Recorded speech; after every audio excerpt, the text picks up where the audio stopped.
Hey, I'm wearing what we call Pampers here. I'm not sure what to call them in Australia. this is getting worse. I don't know. I've already used them. Yeah.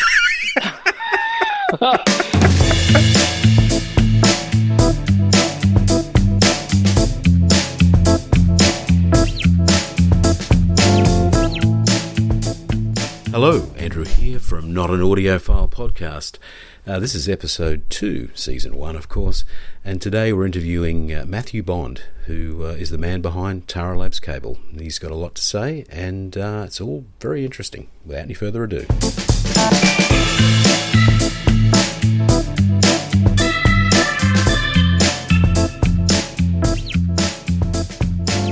Today we're joined by a somewhat famous cable designer, Matthew Bond. He's on the line from Oregon in the US, and just for light entertainment, we've also got Brad Serhan from Sydney. Hello, everybody. Hi, Andrew. Morning, Brad. Hello, Andrew. And hello, Matthew. Morning.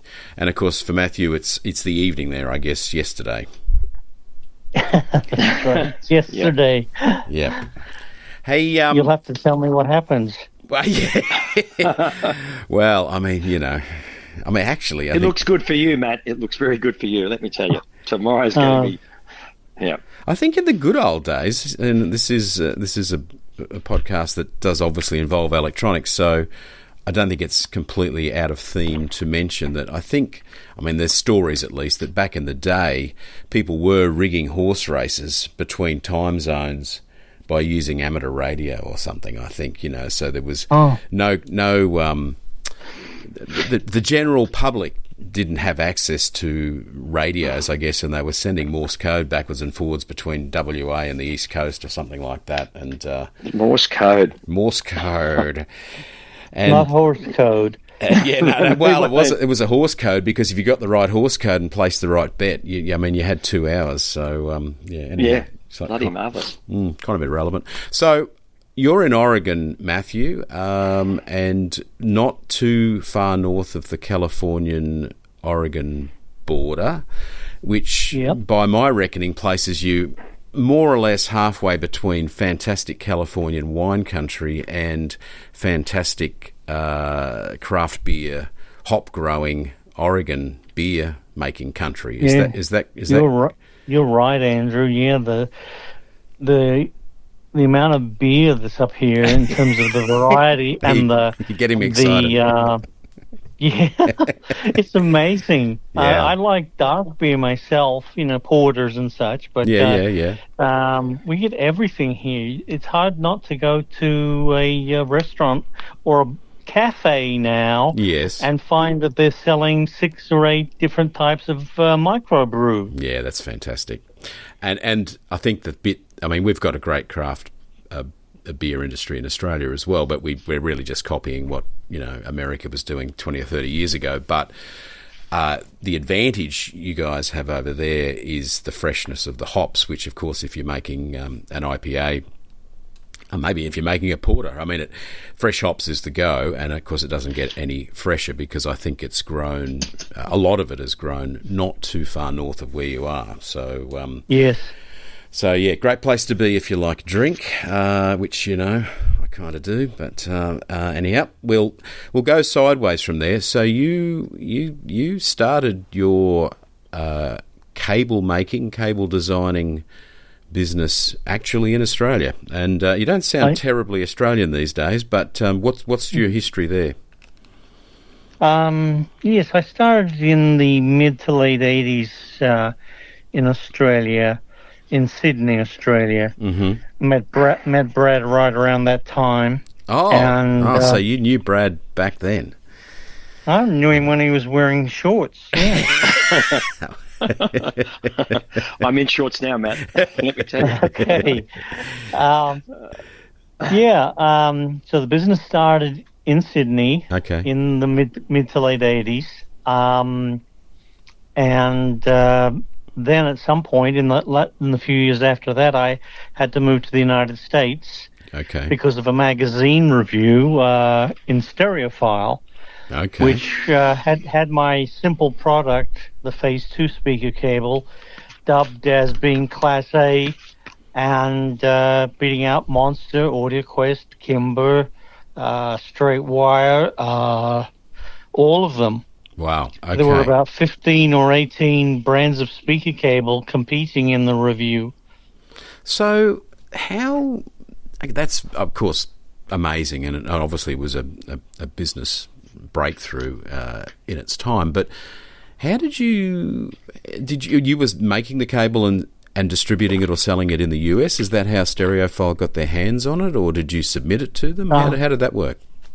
I was at the January CES show, Consumer Electronics Show, in Las Vegas in January of '88. Yeah. And Dick Olsher happened to come into the room, and he was chatting with me about cables, and he said, well, you need to send me a set of, I guess it was an 8-foot pair. Yeah. You need to send me a set, and I'll listen to them and compare them to the other speaker cables. Okay. So I obliged.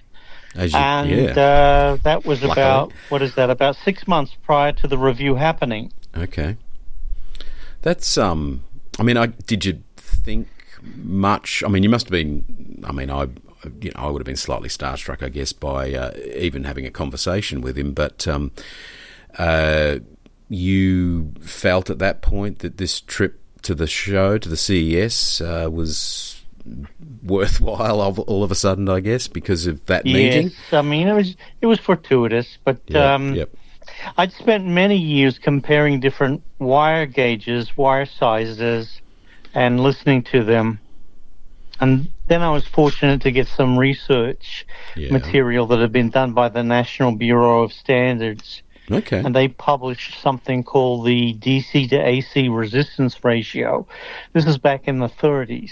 Wow, okay, yeah. All right, tell us about that a bit. And this DC to AC resistance ratio, in that they compared all of the wire gauges, American wire gauges, 22, 20, 18, and 16, 14, getting progressively larger. Yeah. And the best in terms of the lowest DC resistance and the lowest AC impedance, they called it resistance. Yes. Was an 18 gauge wire. Okay. So it was the most linear in terms of frequency response. So kind of a sweet spot in wire, and so we're we're talking about individual strand diameters at this point, right? So conductors, an individual conductor. Yeah. Okay. So and. No, keep going. And Dick Olsher got this information as well. He didn't get it from me, but he happened to get it as well. Yeah. And so this knowledge is nearly 100 years old. Well, they do say nothing is nothing new under the sun. So you, in your design that you had submitted to Stereophile to win this shootout, that was a cable that you sent did involve this 18 gauge sweet spot. It did. Yeah. Okay. 1 millimeter is the metric equivalent. Yeah. Okay. And so a pair. When I say a pair, 2 18 gauge conductors insulated, each of them insulated, twisted together. Yes. Made a positive run, and then you twist another pair together to make a negative run. Yeah. Okay. And so that was one channel.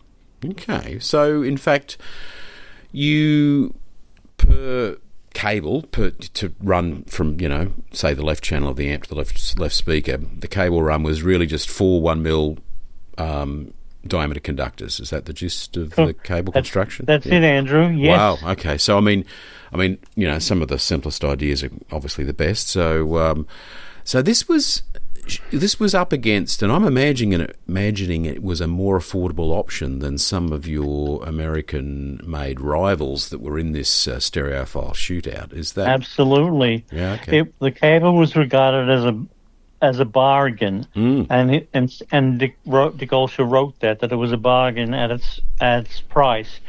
Other cables were going for, well, I should say that the Phase 2 speaker cable was $6.95 a foot. And so you could have a Class A pair of speaker cables for a few $100s. Yeah. And I was up against cables costing $20 and $50 a foot. Wow. Which, of course... Back in 88. Yeah, 88. Yeah.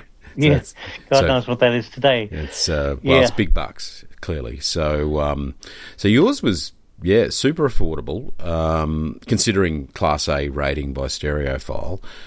And so I just want to linger on that success for a second, but I'm just not sure. I mean, you've covered it. I mean, you submitted the cables.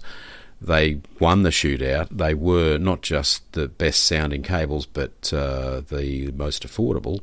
And so you were making these at this point, presumably in your own facility by hand or something? Or, I mean, what was the insulation material? How was that working?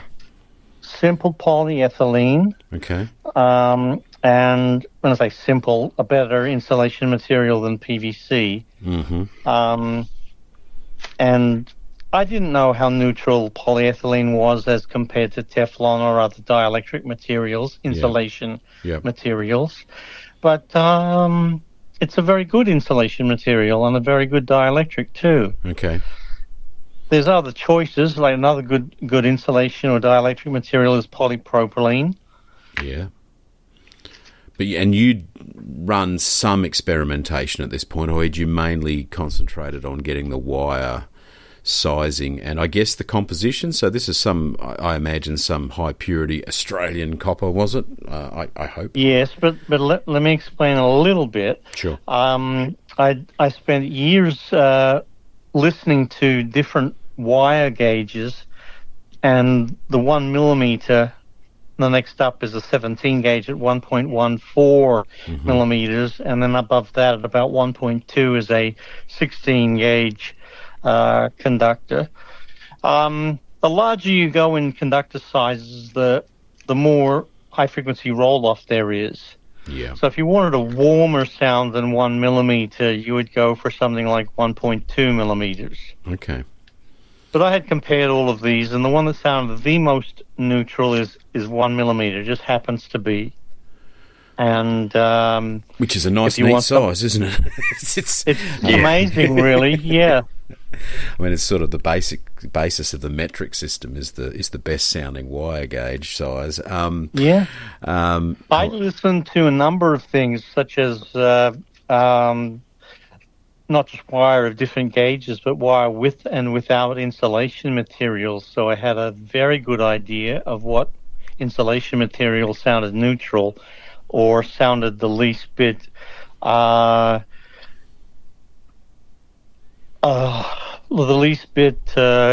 color. I was going to say in the color, sound.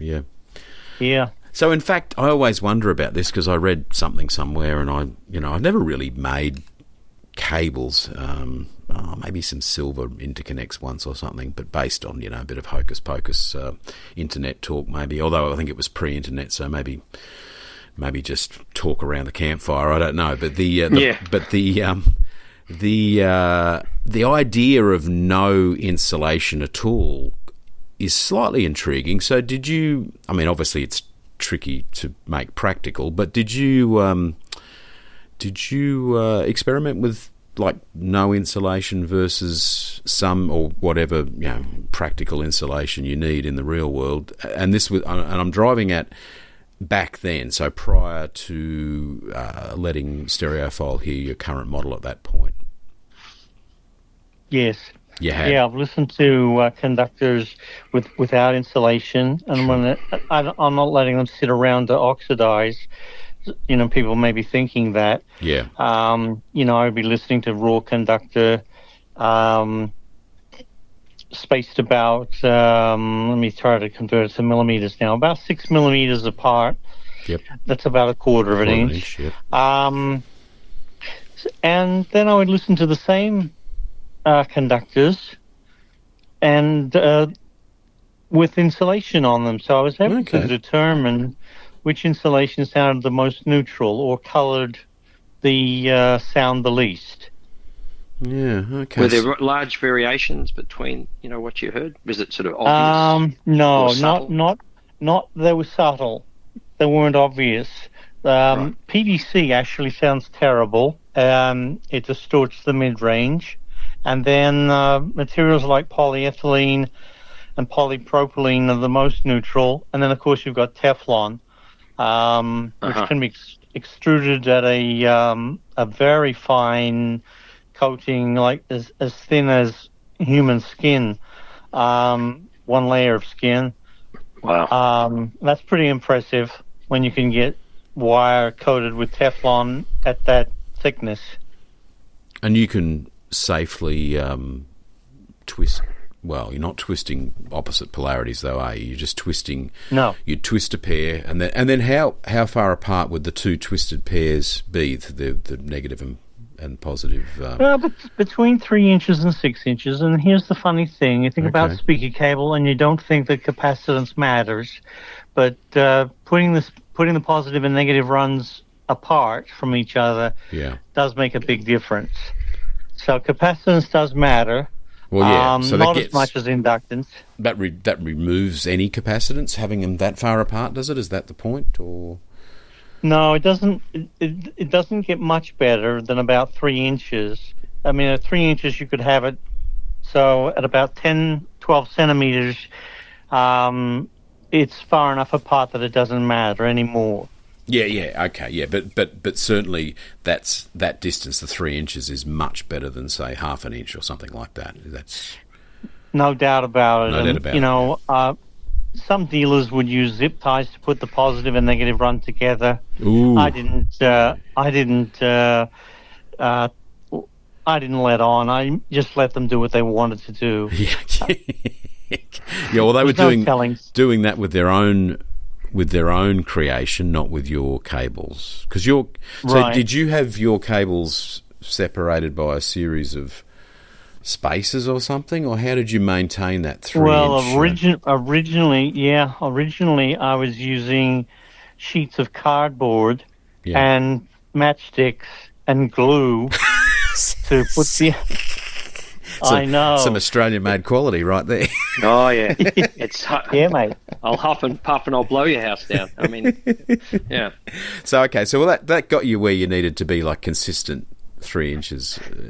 Yes. Okay. And I would, in the interconnect interface, do the same kind of thing, single conductors, not twisted pairs. Yeah. But I was able to make interesting observations about how far the positive and negative conductor needed to be in an interconnect interface. Okay. And that's very interesting because there is a lot of capacitive coupling when you get the positive and negative, say they're insulated. When you get the positive and negative conductor twisted together, you get so much capacitance that the high frequency bandwidth is rolled off. In fact, for every doubling of capacitance, which is kind of common in a twisted pair, for every doubling of the capacitance, you reduce the high frequency bandwidth by a full octave. Okay, all right. And what is it rolling off at? What sort of rate is it disappearing at when you? At about 6 dB per octave, right in there. Oh, really? Wow. Okay, which kind of makes sense, I suppose, if it's effectively creating a capacitor. So yeah. Very audible, and the magic happens when you get the conductors positive and negative for an interconnect interface at about at about 6-7 millimeters apart, and you get an even better improvement when you can go to about 12 millimeters apart, which is what I do in the best interconnect cable I make. Yeah. Okay. Right. Well, we note that you are making cables still today, but maybe we fill some of the gap in a little bit. So before we jump to what you're up to right now. So, by the way, you're being extremely generous with this information, because I'm not sure I've seen it floating around the internet. It feels like it's not something that you sort of shout about, and it's certainly not highlighted on the internet. Maybe I've just in the wrong corner of the internet and haven't noticed. But the review goes swimmingly. You're now the king of cables. overnightly. I mean, I guess you'd been doing it for some years beforehand, but like all overnight successes, it appears to the public at least that it's an overnight success. And so, what's the step after that? So you're obviously back at CES the next year, I would imagine, or had you already moved at this stage to America? I moved to the United States to prepare for the CES show. I was there in late '87 before the CES show in January of '88. Okay. Did you return to Australia after the '88 Yeah, CES? correct, Brad, I did. Did you have the shop still? Yes, it was for a short time. Yeah, and I had to sell the business and move. I packed everything up, and I had to be back over to the United States by around September of '88. So the review came out in July, and 3 months later, I was forced to move to the United States permanently. Forced. And Matt, just to permanently. Fantastic. But Matt, I remember you had a shop called Music by Design, right, in Bondi Junction, where you were selling all sorts of hi-fi equipment, and you had your workshop out the back, didn't you? Yes, from memory. But I wasn't selling all sorts of hi-fi equipment, Brad. I was badly worded. Sorry. In terms of loudspeakers, I was focused on your loudspeakers because they were so good for the money, and they were really producing better sound. Additionally, people from Perot, the electronics amplifier, preamplifier company from New Zealand, came to me and asked me to stock their stuff on consignment and have it in the shop and display it and play it. Well, it wasn't that good. Oops. Whoops! Yeah. Hang on, we can always. No.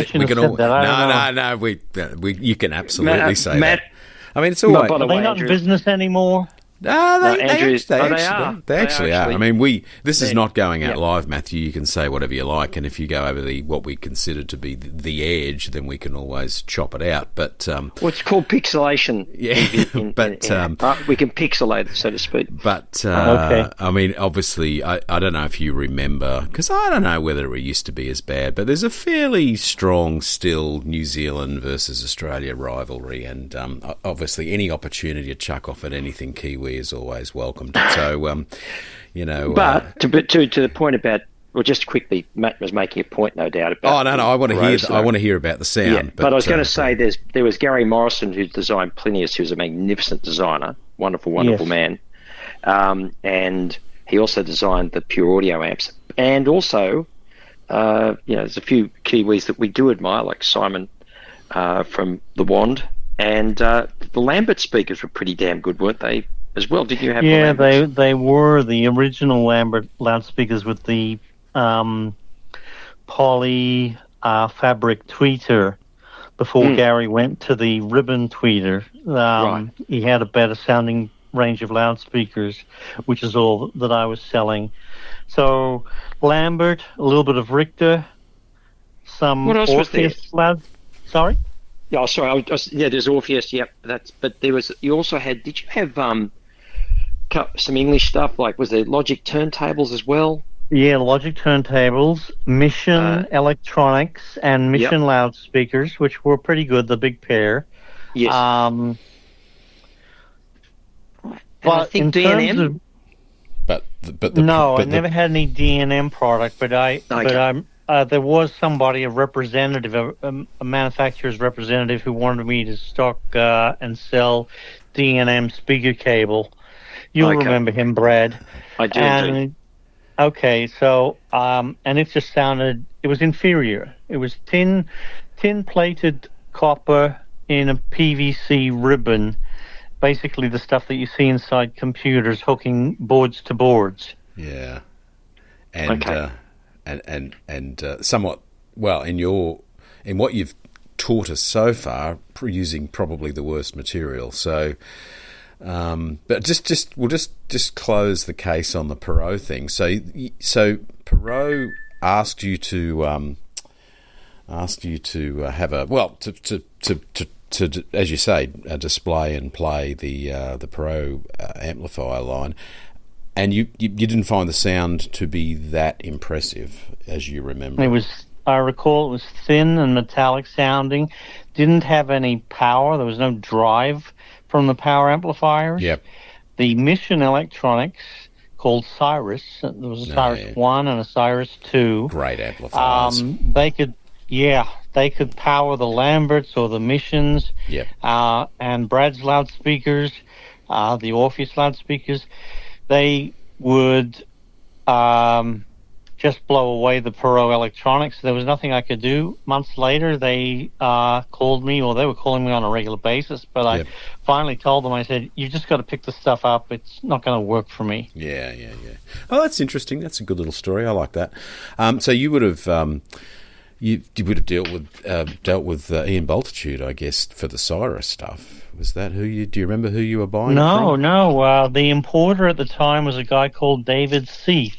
Oh, okay. Seath was his last name, and he was in Victoria. Okay, so Ian must have taken over in the late 80s or something like that, because I had dealt with him in the very early 90s when I started selling a bit of Cyrus, and caught the tail end of the good stuff, the Cyrus 2, Cyrus 1, in the plastic simple square box, and then they moved to the their new casting, the Cyrus 3 shape chassis in the early 90s, which was I don't think they ever sounded as good as the more crummily built Cyrus 1 and Cyrus 2, which may or may not have been very well made, but they sounded just sound like music. They were lovely amplifiers.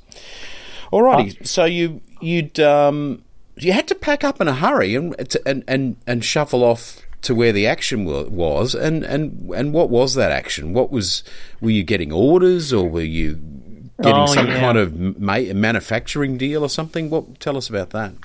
People were calling in every 5 or 10 minutes. The phone would be ringing. Oh, wow. They would mail checks more often, and I had to hire 2 people immediately, two younger guys.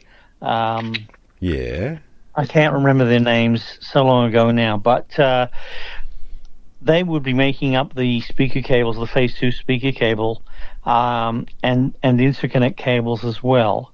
Yeah. So this was late 88 going into 89, and in late 89 I couldn't stand, I forgot to say that I was still in Los Angeles, but I didn't want to be there anymore. It's an awful city to live in. And the commute is impossible. Yeah, indeed. Yeah, with the traffic and the freeways. Yeah. So no such thing as public transport. No, there's no public transport. Well, there's some bus routes, but that's all. Yeah, they need to do something. They still do. I think it's still as lacking in public transport. But anyhow, it's it's terrible. So I decided to move to Oregon. I had a couple of people recommend where I should move to. Yeah. And I moved up to Oregon. I was blown away by the green trees everywhere and the small population. Yeah. Was that Ashland at that stage, Matt? Yes, Ashland, Oregon, which is a really pretty town. Yeah. And, I lucked out being able to get a building that was being constructed about, I don't know how to express it in square meters, so we'll just have to leave that for now. Yeah, divided by 10. Is it? Yeah, it's as simple as that. Okay, so about 500 square meters is what I had as a factory space. It's a pretty serious space. Yeah. Sizable. Yeah. Yeah. Originally, I had about 5 or 6 people. That grew to about 30 about 10 years later. Yeah, okay. Wow. So, I hate to use the expression overnight success, but if there's ever been an example of it, this could be it. It certainly does feel like it was wham bam. Wow, it was quick. So it was exciting times for you. You must have been. Did you? I guess we're getting into sort of generalizations here and less to do with actual audio equipment. But psychologically, did it feel great? Was it exciting? Was it scary? It must have been very interesting times. honestly, Andrew, I was 28, 29, 30 years of age, and it was just happening so fast, and I was just working so hard. Yeah, no doubt. I had some distributors in other countries, so I had to travel to visit with them and do presentations describing the products technically. Yep. Doing what are they called? PowerPoint presentations. Indeed, yeah. Maybe they came later. I'm not sure. It started about then, I think. Yeah. Yeah, I was doing quite a bit of traveling internationally, and over the years, I've trained probably over 1,000 salespeople in different countries, different continents. Yep. So I was just busy, and I had people come to me that would work for me to run the business, bookkeeping and accounts and all of that. Yeah, yeah. So I did not at any time do anything more than didn't have to do anything more than just stay creative, designing cables and traveling and teaching. So there was not much time for that euphoric, that euphoria, that wonderful sense. Wow, I'm here. Yeah. So head down, bottom up. Yes. Well, I suppose that's the reality. If you've got orders piling in, I mean, I had a time early this year where we just had a run on repair requests that was just every hour and big jobs, and it happened. Wow. It went on for about a month, and we immediately became 4 and 5 months behind, and there's actually not terrifying, but it was comforting in the sense that you know where your next meal's coming from. But on the other hand, you run out of space in the workshop to put people's goods, and then further to that, you're like, I've got to get all this stuff done at some point. It's a little bit in the same way as what I'm alluding to with you, was that you had all these orders. You've still got to make them all, and I guess training people was. I mean, this is at the risk of sounding like an old dude, but was it easier to train people back then? I mean, you clearly needed people with soldering skills and real care and attention to make these things happen. Yes. I mean, because at this stage the cables are all kind of handmade. Is that the gist of it? It's still the case today. Oh, okay. But to go back in time, I taught 2 people at the same time. Right. And then a third person came along, and that person became the factory manager. Mm-hmm. It was a lady named Mary, and she was doing a fabulous job making the cables. Mm-hmm. It doubled to 6, then doubled to 12, and we were really pushing out a lot of product. Interconnects were more difficult to make than speaker cables, because the speaker cables were coming off a roll and just needed to be terminated. Yeah, I guess what I meant. I mean, I realised that they're hand stripped and soldered, but the actual so the cable itself is coming off a roll at this point. You've got someone making it, a cable maker making it for you, presumably. Yes, but we're doing a lot of assembly in-house. Yeah. To make a pair of interconnects today, we've got a pair of tubes, Teflon tubes. Conductors get inserted into the Teflon tubes. Mm-hmm. Then a mesh constrains the twisted pair of tubes, and then around that is a spiral cut tube. Around that is more mesh. And so we're definitely building the cables by hand. Yeah, There's quite a number of parts going into it. Yes, absolutely.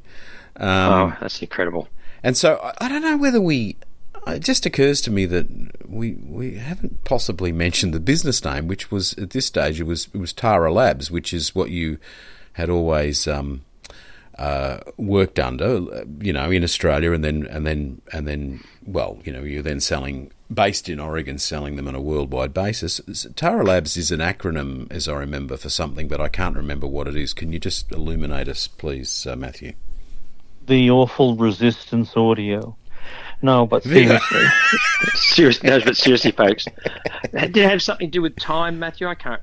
No. Well, we had a brand that's right. for the product, but TARA stands for the Absolute Reference Audio and Labs. Okay. And Space and Time was a brand name that we used for the speaker cable, Space and Time Phase 2.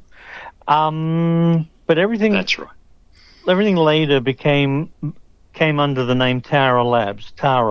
Yeah, okay. And, I mean, so this continued through the 90s. Is that the gist of it? That's right. Yeah, okay. Yep. And at some point, I guess the heat went out of it. I mean, is the brand still around in some form these days or not? Oh yes, it's a smaller business now than it used to be, but they are still making quality products. Yeah. And really good products at a whole range of price points. Okay, all right. Using your IP, I guess. I mean, yes. Well, I was the sole founder of TARA Labs, and everything was my design. Yeah. So I spent most of my time listening and creating new cables. Okay. Based largely upon the Phase 2 design. I created improved and better products that were more revealing. Then in about 1992, I introduced a product called rectangular solid core. Oh yeah, yes, I'd forgotten about that. Yeah, there was when I was selling TARA Labs later in the 90s, I think it was, or maybe mid 90s or something. There was rectangular section conductors. So what? Yes. So you got experimenting with that obviously during the early 90s, I guess, during your designing phase. And what was the advantages or disadvantages? Well, it's clearly the disadvantages are making it. The advantages were obviously audible improvements. Yes. Basically, it works like this. If you've got an 18-gauge conductor or a 1 millimeter conductor, we say that's an optimum diameter for having an even DC to AC resistance ratio. Mm-hmm. But with a rectangular conductor, so imagine that you take the 18-gauge 1 millimeter conductor and you flatten it. Yeah. You can tune the frequency response to some degree. Okay. And you can make it like 2 or 3. If you could meld 2 or 3 0.5 millimeter conductors, if you could take 3 of those or 2 of those rather, and melt them together and make a rectangle, then you've got the high frequency roll off of a 0.5 millimeter conductor, which is to say you've got greater linearity with frequency. Mm-hmm. And but you've got the same DC resistance as your round solid 1 millimeter conductor. Clever. I'd just like to say, I'd like to have a break for 1 second. And it's that time in the show again where we talk about our own products, pretending it's an ad. Delacord loudspeakers, made in Brisbane, designed by Australians, manufactured by Australians, using Australian materials in an Australian factory. If you like the idea of an Australian speaker, we can help you. Have a look at the website now, delacord.com.au. Thank you very much for listening. Back to the show. Matthew was regaling us with his...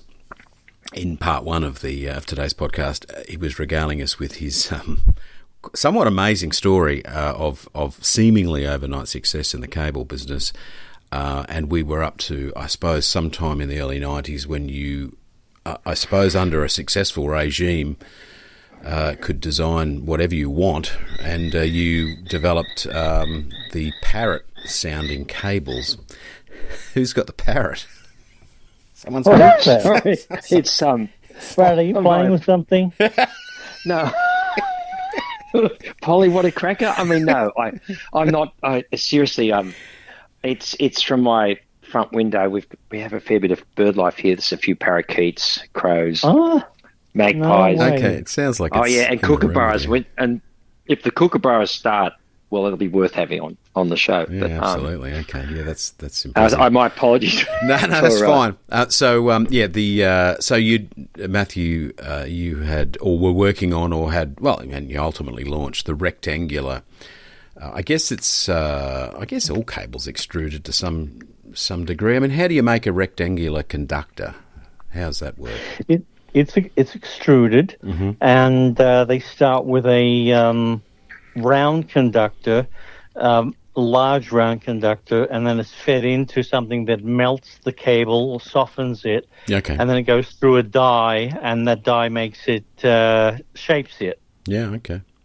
Simple as that in one way. And so that it had certain properties. I mean, you literally, as you were alluding to, you fine-tuned the sound, I suppose, to some degree of your original 1 millimeter round diameter conductor, and you got greater high frequency extension. Is that the gist of it, or what were the other advantages of the rectangular? No, that's it. Well, it doesn't have the high frequency roll off that an equivalent gauge in a round conductor has. Okay. So the rectangular conductor just wins, and if you make it smaller, you can have a I'm having to think now. 22 gauge is pretty small, but I'm not sure how to convert that to millimeters right now. Honestly, I'm not sure. Should have brought a chart with me. I'm guessing it's like anyway 0.6 or something, is it, or 0.7 or 0.4 maybe, some that's number small. like okay, that. Radio, yep. And so that was also made into a rectangular conductor. So we had small conductors extruded, and that became it was measured 25 thousandths of an inch across and 11 thousandths of an inch high. And I'm sorry, but I can't convert that to metric.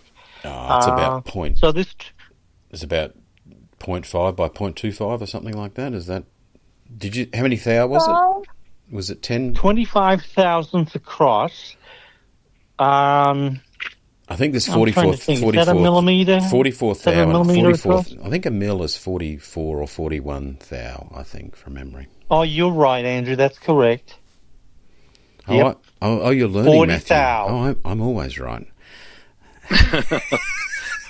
Must have been back when you were doing your car days. We were manufacturing cars, Andrew. Yeah, when I wasn't doing other things. Yeah, I have vague memories of it. I mean, I sort of work in both languages to some degree as far as measurement, but yeah, thousandths of an inch is still a popular. Old school mechanics, are measuring things, in thou. So So about half a mil by 0.25 of a mil, Matthew. Is that you reckon, or a little bigger than that? Perhaps? I think it's smaller than that. Okay. But it's minutiae. Let's get going. Yeah, it's a small conductor, and that can be insulated in polyethylene or Teflon. Yeah. And then the interesting thing is that the little rectangular conductor becomes flexible because of the extrusion of the polymer over it. Yeah. And you can have a group of them twisted around a Teflon tube. Yeah. And that means you can get a 2 millimeter square conductor or a 4 millimeter squared conductor. You can, in terms of complete cross section or current carrying capability, effective cross section. Yeah. Yep. So then you can build with these insulated rectangular conductors. You can build a very large cable, and at Tower Labs we would build some cables that would be 2 gauge in size, which is pretty phenomenal. Wow. And these cables were called the Omega. Yeah. And Michael Fremer, originally from Stereophile, now with TAS, the Absolute Sound magazine. Yes. He still raves about the product, and it's in his system permanently. Is that right? Okay. Wow. That's sure. That's an impressive salubrious connection there. So he's had them for 20 odd years, obviously. Yes. Yeah, okay. Yeah, a long time. Yeah, rightio. Yeah, interesting. So continued success with Tara Labs, but jumping forwards, you have a new company, I guess, or a new business name. Matthew Bond Audio, yeah. And you have with cables. Matthew Bond Audio, I'm doing things a little differently. And that's, at Tara Labs, yep. At Tara Labs, I hit the maximum in terms of developing product. Yeah. And the company at the time with partners had determined that they were very happy with the product range and didn't want any new inventions or advancement in technology. Okay. So after being bored for a year or so, I decided to leave. Yeah, okay. It was an amicable separation. Yeah. And I created Matthew Bond Audio so that I could make a new design of speaker cables with extremely low inductance and interconnect cables with extremely low capacitance. Mm-hmm. And I'm making some cheaper cables, less expensive cables too, the Insight and Intrigue series of cables. Okay. So I've got a good range of products from about a few $1,000s up to $15,000 or $18,000 retail. Not the most expensive on the market. There are cables going for $50,000 and $60,000 from AudioQuest and other makers. Yeah. Absurd prices. You know, in my mind, I can justify $15,000 retail because it takes about $3,000 to produce a very high-end speaker cable. But $50,000, $60,000, that's just pure greed. Yeah, I was lucky enough to be at an AudioQuest demonstration evening, and where they did play those $50,000, $60,000 cables, and they sort of step you up through the range and illustrate and demonstrate the improvements along the way. And I have to say, you know, they do get better and better, and there's no doubt that the $50,000 cable sounds better than the $8,000 or the $2,000 cable. Sure. But if we spent the $50,000 on a better pair of loudspeakers and a better amp, not to mention a better streamer, CD player or turntable, I mean, obviously there would be a considerable increase in performance, I would have thought. Do you have any idea or any sort of philosophy, Matthew, on how much you spend or what you should spend, or the balance of expenditure on cable versus hardware to speakers? I do, as a matter of fact, something that I created about 20 years ago, and that is a simple rule of thumb. 15% or so of the system value should be cables. Okay. Not 30%. That's just craziness. Yes. Loudspeakers are extremely important, and Matt. The source components are very important also. But if you want a really amazing change in the system, I think loudspeakers make the biggest difference of all components. Yeah, I have a feeling Brad will agree, but I've pondered this. I actually concur as far as the cable expenditure. That's pretty much what I've said forever. Is I've said about 10% of the value of the speakers, which is actually probably a bit less than what you're saying, because you're alluding to $15,000 of the value of the complete system. But I also said that as a minimum, that was, anything less than that was probably you were not getting that part of the system potentially right. But right. But there's I grew up at a time and slightly tainted by the whole Lin name era, and I say tainted because Mr. Lin used to say that the turntable was the only thing that mattered, and you should spend about $3,000 on a turntable and probably $250 on a pair of speakers. And at the time, I felt that was kind of wrong, but I guess it depends what aspect of performance that you're chasing. But you like to spend more money on speakers for what reason, Matthew? What's your what do you feel you get when you spend more money on a loudspeaker? Well, just to cover your point, Andrew, about the turntable, in its day, that was a pretty important component. A Riga or Rega, however you say it in Australia, a Riga turntable was a very good purchase at about $600 or $700 Australian, some 20, 30 years ago. Yep. I had a Lin LP12 very early on. Yes. The basic Lin LP12 was my go-to turntable. I just felt it sounded better than other turntables. But the Riga was very good at about $600 or $700. And I went to the trouble of rewiring the tone arm and even creating, at my Store Music by Design, I would create a way that the VTA could be adjusted in a Riga tone arm, an RB 300, I think.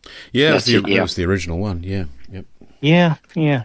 Anyway, they've got quite a range now of turntables, and I'm sure they're doing very well. They actually seem to be, yes. Yeah, but keep going, yeah. Coming back to what I was originally saying, I would say 15 to 20% on cables, but the loudspeakers ought to be 30 to 40% of the expense. Okay. I just feel that they're so important, because I could play a pair of, say, $20,000 loudspeakers, and I could use a small triode amplifier putting out 10, 15, 20 watts per channel. Yeah. And a triode tube amplifier, of course. Yes. And if the loudspeakers have 89 or 90 dB or 92 dB SPL, they're reasonably efficient, then I'm going to have a really good sound. Yeah. Yeah, I mean... Back when I was 18 or 20, I had Quad 2 amplifiers, the original Quad amplifiers. Oh, classics. Yep. Yeah, pair of Infinity loudspeakers and the Lin LP12 turntable. Well, that's actually, it's a pretty good combination, isn't it, really? That is a good... I mean, I don't know, we don't know which Infinities, but I mean, Infinity made some great speakers back then, so... Yeah, they were called RS7s, I recall. Yeah, they were a three-way loudspeaker. Yeah, like did they have a ribbon? They had a ribbon and the emit tweeter, and this is how I got into the wire and cable business to begin with. Okay. The left channel tweeter went dead, so I carefully unscrewed it, not sure whether there was going to be springs and wires flying out at me. Pandora's box. So I undid the tweeter, and I looked at the back of it where the wire was, and it was this cheap automotive clips and the worst wire of all, and I didn't know what it was insulated in. But basically damn string.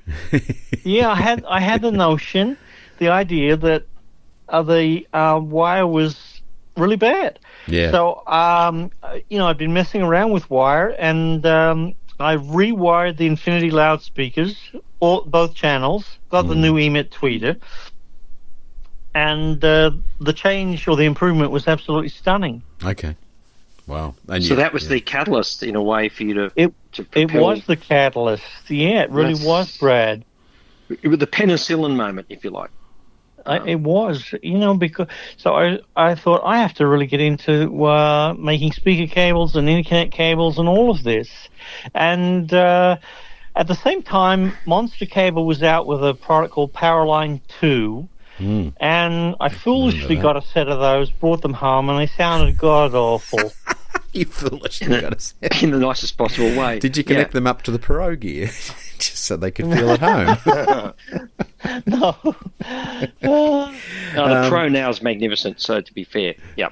I mean, it may be, I don't know. Yeah, no, yeah. I was actually repairing some the other day, and it was an older one. It was actually probably not as old as when you were selling it, but when it finished, it sounded quite good. But it does have that MOSFET.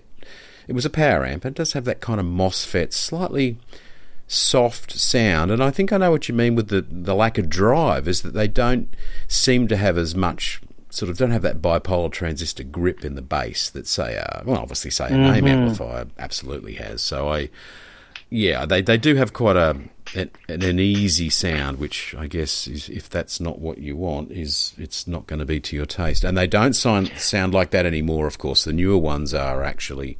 Well, I guess they don't use MOSFETs anymore. No one seems to, actually. Almost no one. So, I think they're quite different now. But just a quick one on that, on the Lynn Sondek and that period of time, Matt and Andrew, is that there was the garbage in, garbage out principle. Yes, yeah. Coming from Ivan. Sorry. Yep. Within Sondek and the name combination. But it was quite a powerful thing back in the 80s with the English hi-fi media, which was prolific back then, with a whole lot of magazines like Hi-Fi News, Record Review, Hi-Fi Answers, Popular Hi-Fi. Jesus. No, there was Unpopular Hi-Fi. There was not so. But Hi-Fi Questions. Yeah, and Answers. All the magazines. And there's a lot, put it that way. And they were very supportive, and they proselytised that whole theme in a sense. Garbage in, garbage out, get the decent turntable, great front end, and then you could have a cheaper pair of speakers to run off it. So I think that's I think it's ass backwards. It's really important to have a good front end. There's no doubt about that. There is no doubt. No doubt. Today with streaming digital electronics, we've got the potential to have much better source material than we've ever had. But the loudspeakers are really important, and I have had a whole range of loudspeakers over the years.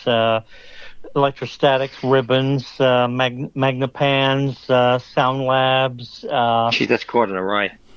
Yeah, these loudspeakers, I've had some incredible loudspeakers.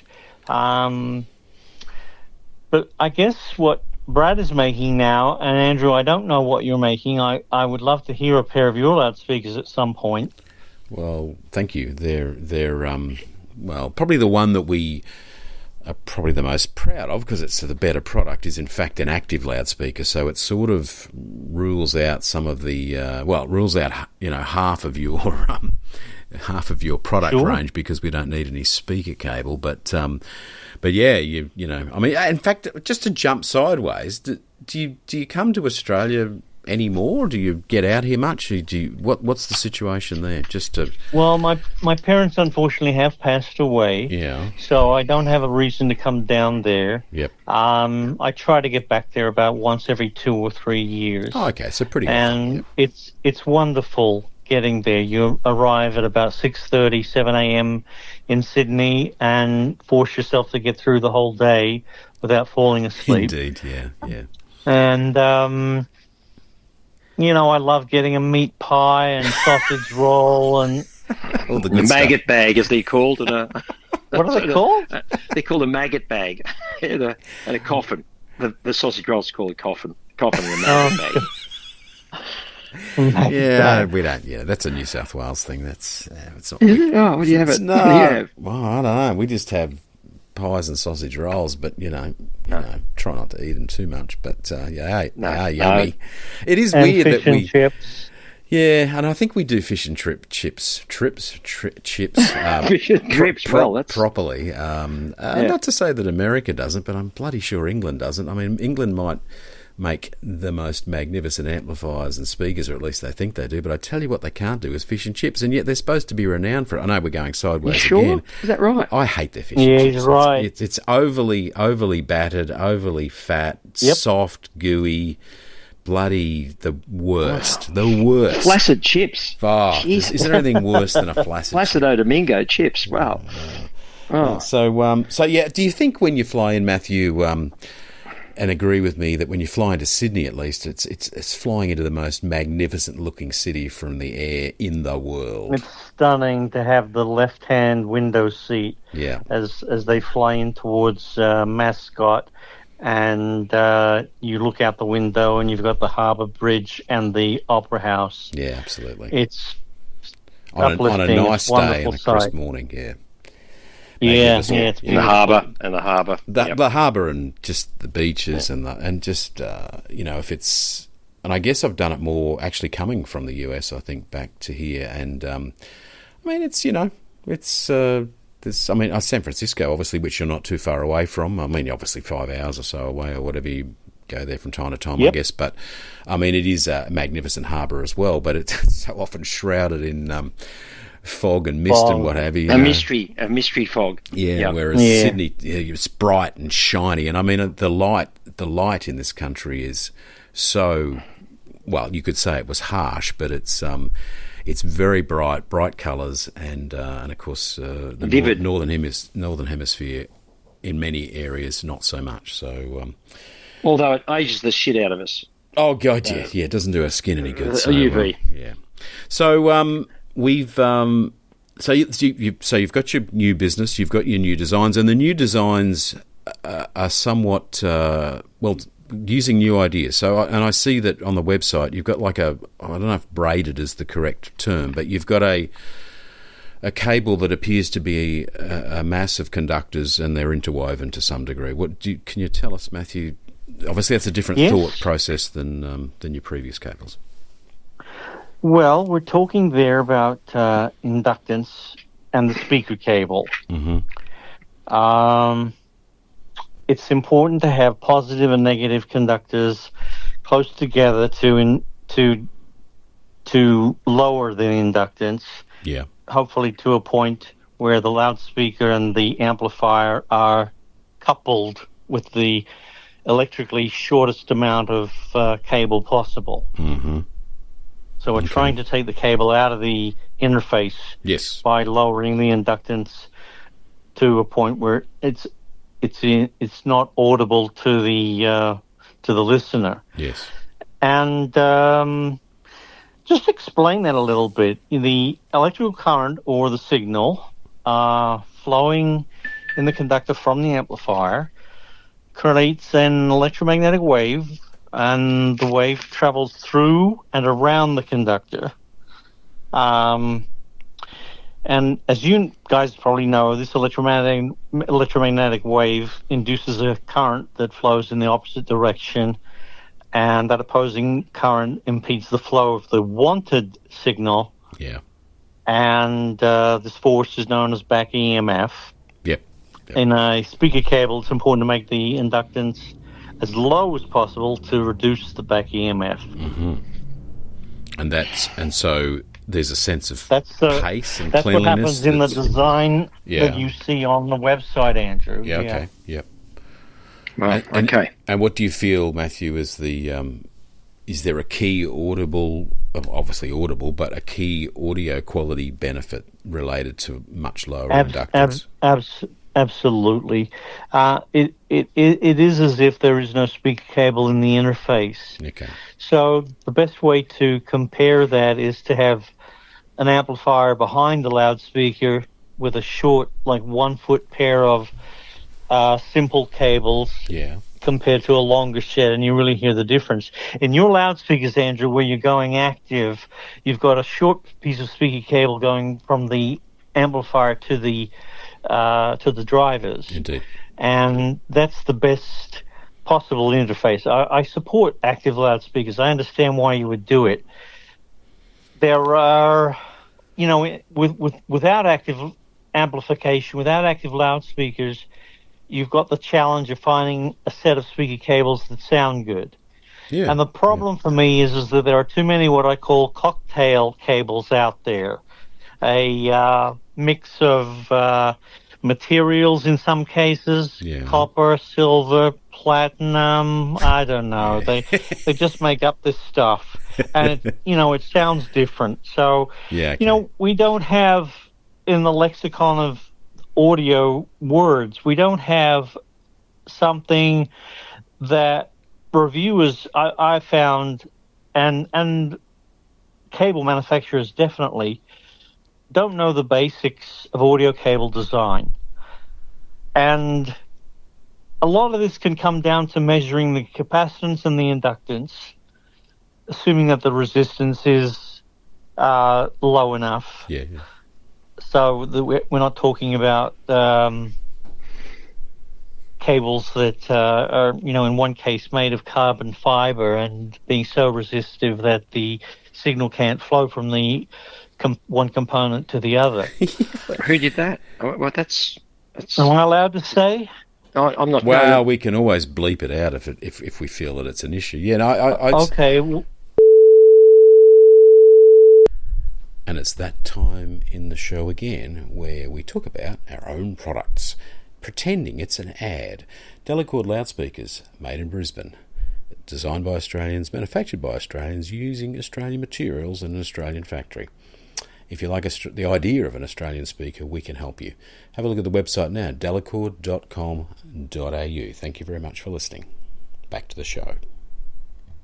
Hi folks, Andrew here at Not an Audiophile. Today we're with Matthew Bond from Matthew Bond Cables, or Matthew Bond Audio in fact, that mainly makes cables in the US, and we've of course got the ever popular Brad Serhan also assisting in the background, doing what he does best. Silence. So it's all about the noise floor, by the way, Andrew. Keeping the noise floor down. Yeah. Anyway, continue, mate. Sorry. Well, Matthew mentioned as he describes them, cocktail audio cables, which is an expression that I quite like, because the point is that you're mixing different materials sort of in a concoction to create some kind of new flavour sensation. That's the gist of it, Matthew? And then you mentioned that someone once made a cable, or the most ridiculous material perhaps was a cable from carbon fibre, which might have been at the time when carbon fibre was first invented and everyone was using it for everything. Right. Have you got any thoughts on the carbon fibre potential, if you like? I just want to say this before I go to carbon fibre, and that is that there are so many cables out there. They all sound different. None of them sound perfect. There are words like clarity, detail, transparency, and they get often used in reviews, magazine reviews, and this is where I think the reviewers are doing us a disservice, because there's no lexicon that helps us to understand what is perfect. And electronics theory, as I said earlier in the podcast, if we go back to the 1930s, there was knowledge and science back then. It got rediscovered by Dick Olser in 1988. Yeah. I'm working with it now. So it's nearly 100 years of knowledge that just isn't observed or really understood. Yeah. In the lexicon of audio, we don't have words that help us to understand that the cable is nearly perfect. That it's, in the case of a speaker cable, that its inductance is so low that the interface or power transfer from the amplifier to the loudspeakers is optimal or nearly perfect. Yeah. You know, we've got all of these other words that really lead us into colorations and distortions of the audio signal by saying, oh, this loudspeaker cable has a warm and palpable mid-range. Yeah. It's as if we're reading something describing wine. I'm going to have blackberry fruits and chocolate on the palate. Yeah, a bit of chook thrown in for good measure, apparently. So that's a pretty decent carbon, point. Though. Yeah. Back to carbon, though. So this was used some 15, 20 years ago as a conductor, and in many reviewer systems, the cable just didn't work. So it was used in the interconnect interface. And what happened with all of the complaints is that the manufacturer started putting conductive metal conductors in parallel with the carbon fiber conductor. Really? So that there would be a signal going from the source to the load components. And the electrons and the signal are going to find the path of least resistance. Of course. And so we're listening to a new cable, not a carbon fiber cable. Yeah. The same manufacturer had a $250,000 pair of loudspeakers loudspeaker cables, $250,000. Yes. I just didn't have my checkbook ready.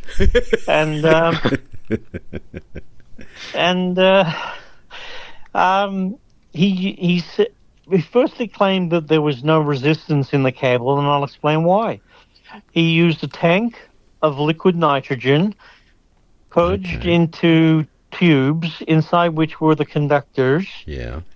And his explanation was that the cables had no resistance because they were frozen. He didn't say to what exact temperature. Of course, we're looking for 0 degrees Kelvin or minus 270, I think, Celsius. 273. Yeah. Oh, excuse me, guys, I was off. Yeah, I know. You were off by 3. It's critical, though. It's critical that last 3 degrees. Critical. So at 273 degrees minus 273 Celsius, I asked him about that, and he demurred, let's say. And then he claimed that the inductance was also 0, which I said to him was impossible. And he said, why is that? I said, well, if you take an inductor, a component in a crossover, and freeze it to any temperature, you're still going to have inductance. Absolutely, I would imagine. And he said, well, I haven't tried it. He said, well, I don't have any inductors in my speaker cable. Oh, sorry, inductors or inductance? I mean, he obviously inductors. He said the components, and so I didn't know what I was talking about. That was his comeback. So I tried to explain to him that the same principle would apply to the inductance in the speaker cables. Yes. But he said, no, that's 0 also. Anyway, I gave up and walked away. And this is a guy that's been in the business for, I guess, over 40 years and should know better. But anyway, so there's some amazing stories to tell you about cables in the cable business. Well, yeah. So you've gone off. We've turned a corner into a different side street here, which is, or gone down Sideshow Alley, effectively, which is into the slightly kooky side of the cable business, because clearly that is a part of. Well, maybe we don't know. I haven't analysed the cable market, but I guess there are some makers who, I guess, their design goals are to make the best looking cable that has some unique feature. And, you mentioned platinum, I think, when we were talking about cocktail cables. Not plutonium, platinum.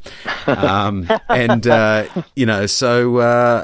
mean, is that's a sector of the cable business that's not doing people such as yourself many favours, because if you are looking at it from an R&D point of view of making a seriously better and transparent sounding cable, there are others who, as you allude to, are literally making a fully flavoured cable, one that's actually purposely coloured sounding, which I guess is how, I mean, that's how it's easier to hear a more obvious tonal shift.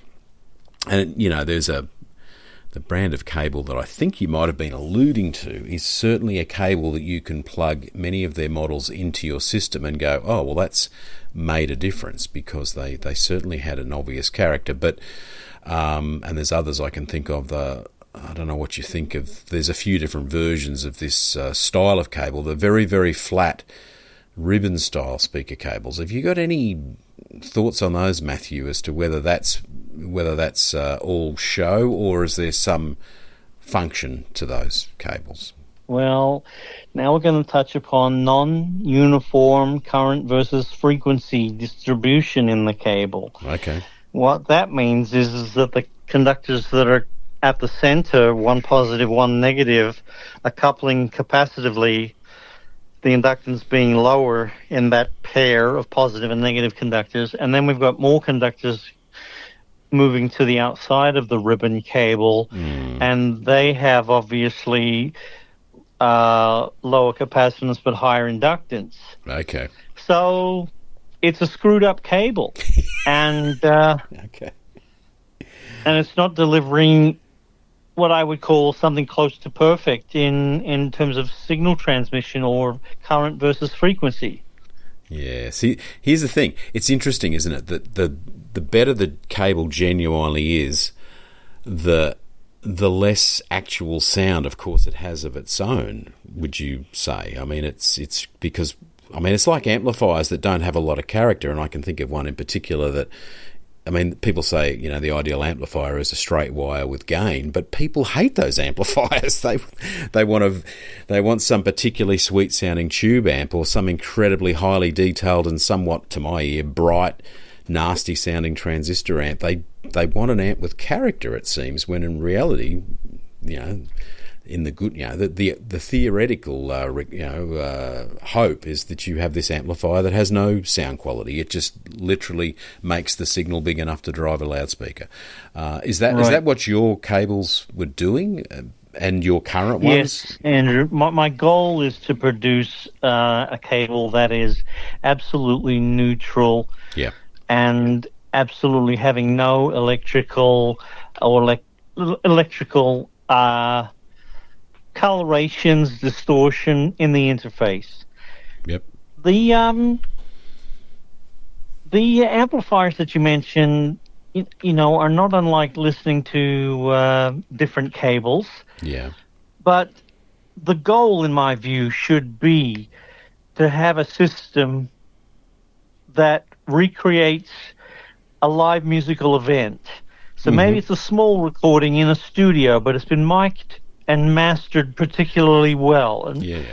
And mic'd, amplified, and mixed. And all this is done so well that when you play it on a 2-channel stereo system, you get the images in the space between the loudspeakers, maybe even around the loudspeakers. In some cases, I've heard such recordings played back. Yes. And if you can get that happening where it seems like there is a real female vocal in the center and there are musicians playing, well, that's nirvana. That's it. Yeah, I agreed, of course. And it's actually really hard to achieve, which is kind of, I guess, many audio enthusiasts' frustration is that half of them don't know what to aim for because they've never really heard a truly great stereo system, because it's actually really hard to find one demonstrated for a variety of reasons, and then the others, I think they go about it in an odd way, and there's whatever makes you happy, but yeah, you know it when you hear it. That's for sure. Yes. And I at Munich this year, I heard a couple of things that I just found jaw-droppingly amazing, and those demonstrations get no press. So I don't understand the world, and that's one reason why I've kicked off this podcast, is just to maybe just talk about some of the other things that are out there that people just do not see in what is the mainstream audio media, which I guess is a lot of YouTube reviewers these days. Clearly Stereophile is still at it, Absolute Sound is still at it, and some of those English magazines are still at it, but yeah, the brands that I'd never heard of before, and some of it was expensive equipment and some not so much, but amazing demonstrations, just as you were alluding to, very lifelike. The timbre of the sound and the way the balance, very natural, and that's hard to achieve. And as I say, you know it when you hear it. But I tell you what, it's mostly not how the audio business seems to work. I guess it's we choose products based on given colorations, and some people will like a forward sound. Some people will like something that's well balanced. Some people will like more detail. Some people want it softer. That's interesting, of course, but it's to my mind not what a real audiophile should be trying to put together. We should have the recreation of the live musical event, and there should be image outlines that defy our imagination and get us to believe that we're listening to a live performance. Yeah, absolutely. I guess there is personal preference and taste in here somewhere, because people like different music, and different music is presented completely differently. Obviously, if you go to a stadium rock event or pop music event, it's completely different to hearing some small jazz group in a tiny club playing almost acoustically. So I guess not every stereo will do all of those things, but so maybe that's what leads people up particular paths, as far as... there's people who like... there's a swagger people that love LS35As, and yet a majority of the listening public and the industry thinks that they're a joke. But they do certain things incredibly well, but you'd have to be happy with a small scale of performance. Whereas, of course, other gigantic loudspeakers do an excellent job of reproducing the sound of a bird. And Brad, I'm sorry about that. That's the local Indian miner. Is it? Or it's not an. Is that the dark one? Is that the blacky brown coloured one? No, that's not that one. That's the imported one, if you like. But this is actually a local one, and it's the grey. It's quite territorial. The grey coloured. The grey. It's grey with a yellow beak. They're yellow beak. Funny birds. Yeah. And rowdy. And rowdy. And I apologise that it's popping through. It's not a problem, but it's just as so I guess, Matthew, you can accept that people have different, persuasions or interests in music, but ultimately you still want a cable and an amplifier, but to talk cables, that is largely transparent. That's right. That's the goal. So have you got your cables are not inexpensive. People who have a decent budget should perhaps look into them. But for someone who's wanting to spend $10 a foot or $6.95 a foot, but these days, like your cables were back that got you started, is there anything that's any good that springs to mind? Not that we want to advertise. It's not really conflicting with what you're selling. But I guess what I'm saying is there a modern day version that clearly has to be made less expensively than yours were made back in the day. But is there a modern day affordable cable that you like? Yes. Well, the Phase 2 has evolved into what we call the Intrigue speaker cable, and I intend to reintroduce the Phase 2 speaker cable at a reasonable price so that people can have it and an interconnect to match. Oh, okay. So that people can have access to something that's affordable. Wow. And that's coming out in the next few months. Really? Good news. Sounds like a setup that we've... I had no idea. What? Okay, so that's great news. So you are going to have an affordable cable. Oh, yeah. Okay. So the reason is that in the beginning of the podcast, we talked about my discovery with wire diameter or size, and insulation, and then how the Phase 2 speaker cable was made. Your listeners are going to be able to say to themselves, I think I can make a pair of speaker cables. And they're right. Yeah. So for a very affordable price, they can put together a pair of speaker cables that will blow away most of the competition. Okay.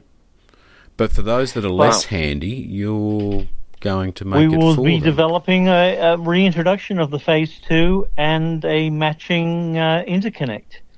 Wow, that's exciting news. You were going to say something, the question Brad? I was just pondering. I just want to go back to something that we were doing back in the old Orpheus days, and we were fiddling around with internal speaker cable wiring. So, and just remembering how particular cables had an effect. But I should mention that later on. We'll come back to it. Sorry. It's a prompt. Was it your speakers, Brad, that had just single strand, fairly stiff sort of aviation kind of cable in them? Is that what? Well, it was stiff but not aroused. Put it that way. Okay. How do you make that happen? I learned that from Matthew Bond, actually.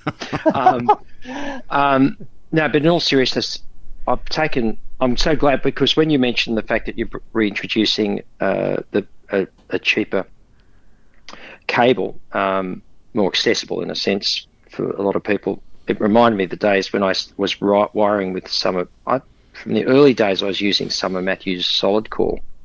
Well, maybe that's what the cable was that I saw. You gave me permission. And then when I ran out of that, because Matt went to the States and left me here alone. But in all seriousness, but so we're using that solid core internally, and it made a difference. The interesting thing about that was that we were using also stranded cable in the mid 90s. Went back to stranded cable on the cheaper Orpheus speakers, Matt, and I was sort of stuffed this. We couldn't get any more of Matt's stuff, which is fair enough. But I was using some solid core, which was 0.5 millimeters, Matt. It was 1 mil. It was what you were saying. Actually, it was 1 mil with Teflon on it. Very good. And we were using that. We did blind tests. So we got the stranded cable, and we had 2 or 3 pairs of speakers, and we did sort of these tests. And the one thing that you could pick out even though I didn't know what was inside, Kit, my business partner at the time, and Nick Hansen had set up so we could I blind test. And the one thing it gave away was listening to the Clash, I Fought the Law and the Law Won. Not a bad recording, but you mentioned the fact that the outlines of the actual performers, the instruments, the brass, or whatever it might have been, with the stranded cable, it was like it was bird. If you haven't filed a metal piece and it's you run your hand on it's rough and it can catch your skin. Whereas with the solid core, it was a defined body, if you like. That's the way I describe it. Everything was well defined in its space. So it was blacker. All the blacks were blacker. If you like, around this instrument. So there's this sort of quietness to it and an outline of the image, a more defined outline. So even in a short cable run inside the box, it made a difference. Yes, and Brad and I have an experience that we shared. I'm not sure if I could go into that, Brad, but quite something to do with the stiff but not aroused. Quite seriously now. There was a track that I would play, Andrew, that I thought the vocalist was singing Showcase, and it was actually Suitcase. Okay. When we had modified the system, changed the system. Okay. Yeah, this was at the CES in 2008 or 9. Yeah, and it was quite a revelatory moment because Matt put on this great blues singer. Yeah. Great recording, and Matt Bond. Well, it was a change of speakers, but we changed speakers from one pair of speakers to another pair. Mm. And then Matt stopped the whole proceedings in front of a whole lot of people, said, like a mad professor, and stuck his finger in the air and waggled and said, "It's Suitcase." He went to the station with a showcase in his hand. I've not seen many people go to a rail station with a showcase. Yes. Well, maybe some trying to flog watches, yeah. But the key thing is it was a Suitcase. So, yeah, it was a wonderful shared experience, that one. I think I was there. Which I'll tell you a bit about later because that was the catalyst for the Mewtwo. Is that right? Okay. Oh, yeah, but that's another story. Yeah, that is another story. Let's refer back to it.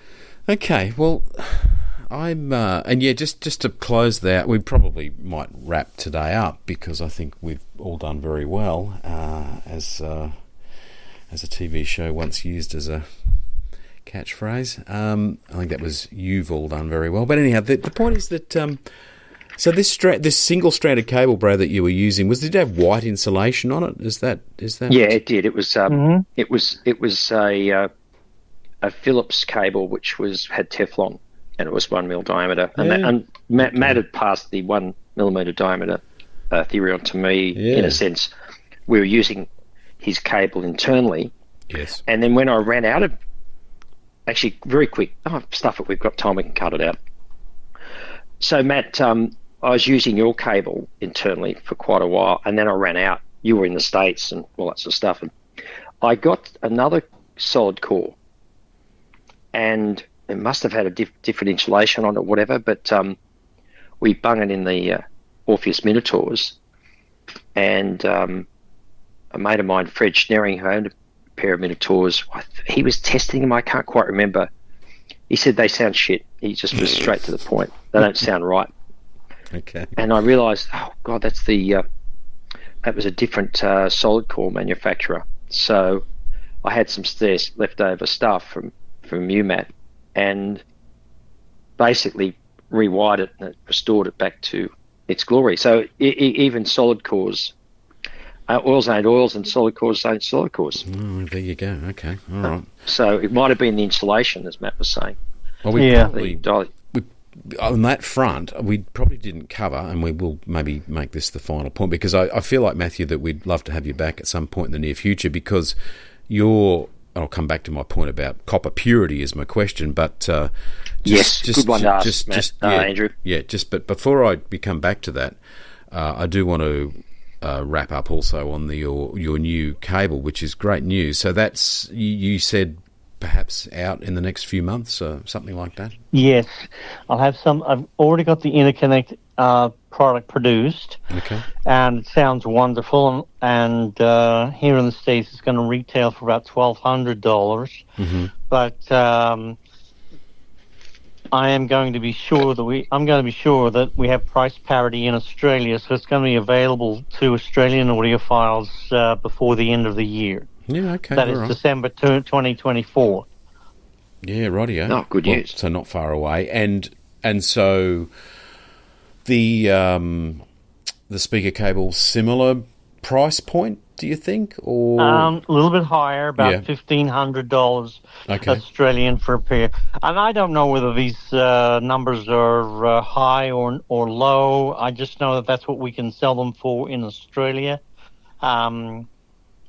I think that if you're buying a pair of loudspeakers for $5,000, then a pair of speaker cables for about $1,000 or $1,500 is about right. Yeah, no, it just doesn't sound completely unreasonable at all, and it does fit with your 15% of the value of the system that you're alluding to earlier. So, look, I think that's not that we're here for marketing advice, and you wouldn't ask me about marketing advice anyhow, but I think that's probably right in the sweet spot of serious cable purchasers' budgets, I would have thought. I mean, clearly it's not the average Joe who's putting together a $3,000 system. It isn't going to be for him, but I think for many customers buying good stereo systems or building them and improving them with additions, etc., that's right in the sweet spot, I think. Yeah, absolutely. Well, that's good to know. It's in the realm. It's in the realm, isn't it? It's just it's a good price point. I think once you get to 3,000 or 4,000, I think for a lot of people that's into that's definitely into esoterica, and then and I don't know, my experience. I mean, I did import straight wire cables for many years, and made some success out of it, but it's a brand that's not probably well marketed anymore. But they still make good cables, and certainly that segment was. I mean, it was under 1,000 was more popular, but then we were probably, I don't know, but of the more expensive cables over 1,000, 1,500 was the sweet spot. But that's a few years ago, and I think prices have changed since then. I think that COVID and the inflation we've seen worldwide in recent times means that an old price point of just under 1,000 is probably now 1,500. So, I think, I think it's the same over there, is it, Matthew? That pricing has gone up to hell. So, it's amazing. I mean, to go to the supermarket and get your regular bags of groceries, food has doubled in price. Wow, has it really? Okay. Yeah. That's well, I guess it's probably similar here, although I am a sucker for a special. So, and if you only buy anything, Woolies and Coles and even Aldi, we go to all three, but they have specials all the time. You just buy the specials, and prices probably have not doubled, but they've certainly everyday pricing is absolutely doubled, I think. Yeah. So, just on that front.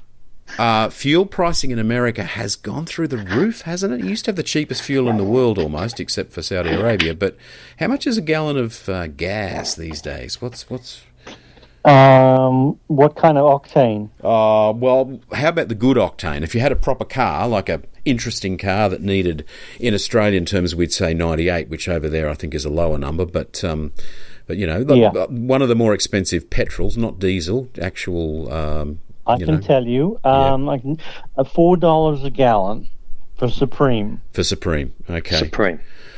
$4 a gallon, so Aussie dollars, that's, I don't know, is that $6.50 or something a gallon, then divided by, what's it? 2.2. US gallons, 3.76 or something, isn't it? And now my head hurts. But anyhow, I think your fuel is still cheaper than ours. But it used to be dramatically cheaper. Yeah. We're down in Sydney around about $2 for what we used to call super. There was standard and super. Now it's 98. Yep. If you're talking 98, it's $2.20 to $2.25, sometimes $2 a litre. Yeah, but then in US dollar terms, that's $1.30 or something, and it's or dollar, so a bit more, and so multiply that. Blah, blah, blah, blah. No, actually, yeah. I mean, it's US fuel price. So I know we're getting distracted here but just talking prices for a second. I mean, fuel is kind of a bit of a guide, and so I mean, there must be a lot of Americans complaining about the price of fuel because they're all driving F-150s, right? So, right. Well, Andrew, the thing is that the fuel is not the same price in every state. Okay. In California, it's more like instead of $4 a gallon in Oregon, it's $6 or $7 a gallon in California. Is it? Is there that much difference? Oh yeah, and then in Alabama, Mississippi, it's about 1/3 cheaper than Oregon. Okay. So they're paying about $2.50 a gallon in Alabama. So that's a state tax thing. Yeah, specifically? state taxes really have an impact. Well, I didn't see California. It's a lot of Californians are complaining about all sorts of things about California. So you're observing that just in the price of fuel. Yeah, well, that's probably where I saw the crazy pricing and the complaining was more of a California price. Okay, so you're getting a bit of a free lunch there. But as far as in the supermarket for groceries and everyday expenses, there much of a muchness across different states, or is there still differences there? No, you'd be right in saying it's much of a muchness. Yeah, okay, all right. And then ultimately, and I don't know whether you enjoy a tipple or not, but I mean, alcohol, this beer we were speaking of earlier has also gone up, but is still less expensive than here, or because we do have the highest alcohol taxes in the world. So, and I think we really do. I mean, it's outrageous. A decent craft beer here is somewhere between $10 and $20 Australian one can, which is. Are you serious? Yeah, completely serious. $10 for a can of beer? Oh, I could. Is it a can or just what's a schooner or a pint? Oh, you won't get a pint in a bar for less than about $12, $13, $14, and it'll be rubbish for that. A proper one will be, I guess, $14, $15, $16 onwards. If you go to a craft beer bottle shop, which is it's a bit of a boutique, I guess, but there is no cans in the fridge for less than $7, give or take, each. Assuming you're just buying one, and there are cans in there for $20 and $30 and $40. Unbelievable. So yeah, Jesus. Yeah, it's utterly ridiculous.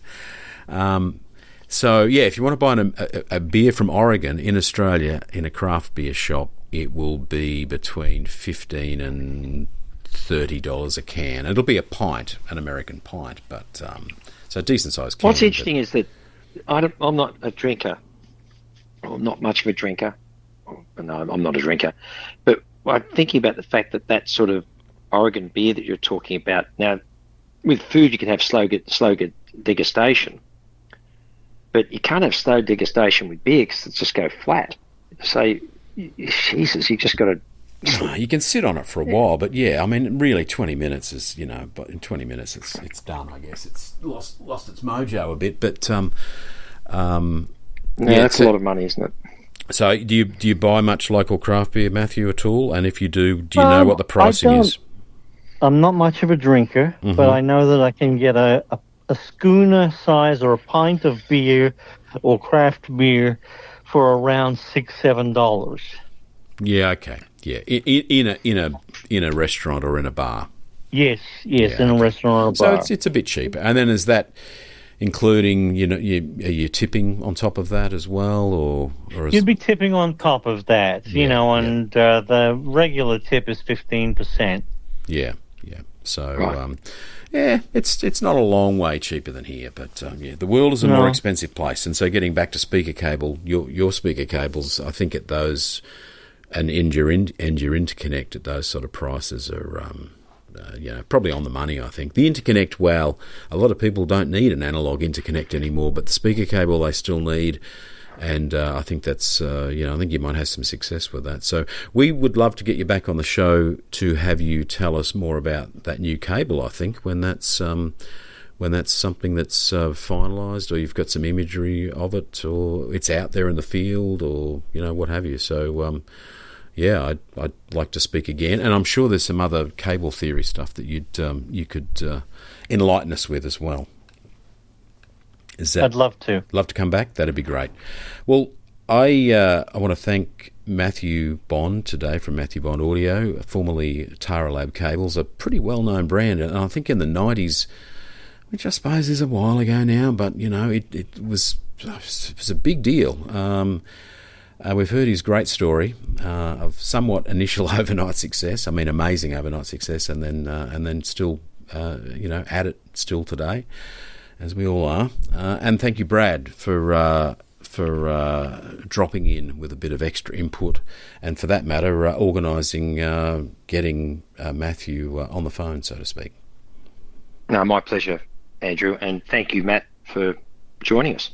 Brad, thank you. Andrew, my pleasure. Thank you so much. Thank you. Much appreciated. All right, everybody. Thank you for listening. And you can find the podcast, all of our podcasts, and information that goes with the photos, links to different things we've mentioned today, all on the notanaudiophile.com website. And there's a specific page for this podcast, which doesn't exist now, but it will by the time we've edited it and put it up. So that on that front, Matthew, send us some pictures, and we'll publish them on the website. And thank you, guys. And we're off. We'll speak again soon. Thank you. Bye bye. All right. Thanks, guys. Bye bye. Bye. Yeah.